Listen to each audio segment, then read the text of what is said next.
Առաջին բուժօգնության համար անհրաժեշտ դեղորայք ու համապատասխան տեխնիկա սարքավորում։ Գյումրու շտաբ բուժօգնության կայանը կազմպատրաստ սպասում է համապատասխան հրահանգի։ Գյումրու շտաբօգնության կայանը միշտ պատրաստ է իր ծառայությունը ցանկացած տեղում, ցանկացած վայրում, ցանկացած ժամի, օրվա որոշ ժամը ուզում է լինի, որտեղ որ մեզ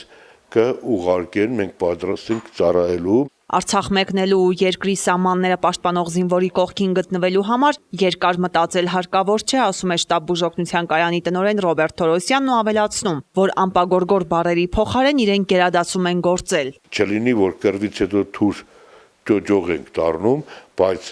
եթե անհրաժեշտ լինի, մենք երկու խումբ ունենք շտաբօգնության կամավորների, եթե անհրաժեշտ լինի, երբ մեզ ասեն տեղը, վայրը,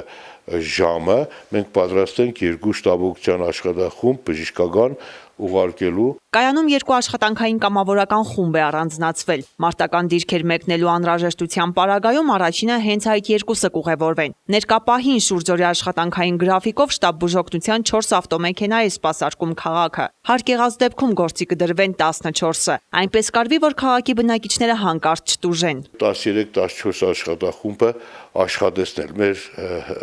շտաբօգնության հզորությունը կհերիքի։ Գյումրու արյան փոխներարկման կայանում մթնոլորտը հանդարտ է, աշխատանքային պատասխանատվությունը բարձր։ Սառնարաններում համապատասխան ջերմաստիճանների տակ պահպանվում են արյան տարբեր խմբերի չափաքանակներն ու արյան պլազմաները։ Պահպանման ժամկետը պլազման մենք պահում ենք 3 տարի, էրիթրոցիտազանգվածը պահում ենք 35 օր, 36-րդ օրը թափվում է։ Ապրիլի 4-ից մինչ օրս Գյումրու արյան փոխներարկման կայանում շուրջ 20 քաղաքացի է արյուն նվիրաբերել։ Կայանի տնօրեն Արմենու Իչախալյանի խոսքով արյունը երբեք շատ չի լինում։ Եթե նույնիսկ սահմանում պետք չգա, բազմաթիվ հիվանդներ դրա կարիքը կունենան։ Ձեր տրված արյունը, եթե մեզ դաժե սահմանում պետք չեկավ, միևնույն է հանձնած արյունը իրեն նպատակին կծառայի։ Եթե կան ցանկացողներ, մենք ոչ մի անգամ չենք մերժի։ Շիրակի մարզպետարանի առողջապահության վարչության պետ Հովհաննես Հովհաննիսյանի խոսքով ոլորտի բոլոր ստորաբաժանումներում շուրջօրյա հերթապահություն է սահմանված։ Մարտակերտի բժշկական կենտրոնի տնօրինությանն արդեն օգնություն է առաջարկվել։ Մենք այս օրերին կապվել ենք նաև Մարտակերտի հիվանդանոցի տնօրենի հետ, Գոհար Սուրեննայի հետ, եւ առաջարկել ենք նաև մեր օգնությունը եւ ասել ենք, որ մենք պատրաստ ենք ցանկացած ժամի, ցանկացած րոպեի դուրս գալ դեպի Մարտակերտի ուղղություն, գալ լուծելու այն խնդիրներն, ինչ որ մեր առջև կդրվի։ Եվ իրենք իհարկե հաշվի են առել մեր պատրաստակամությունը, մեր ծառայությունը,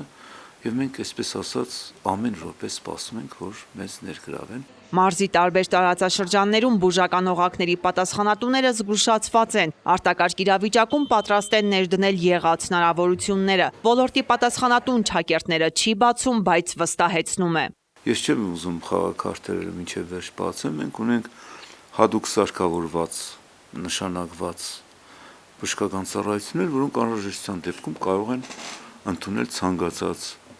քանակության, դա որոշակի քանակություն է հիվանդներ ցանկացած տեղից։ Դե դրանք որ հիվանդանոցներն են պատասխանատու, թույլ տվեք չասել, բայց որ մենք ունենք նման պատրաստված բուժհաստատություններ եւ մենք բազմաթիվ մեր վարժանքների ընթացքում ստուգել ենք այդ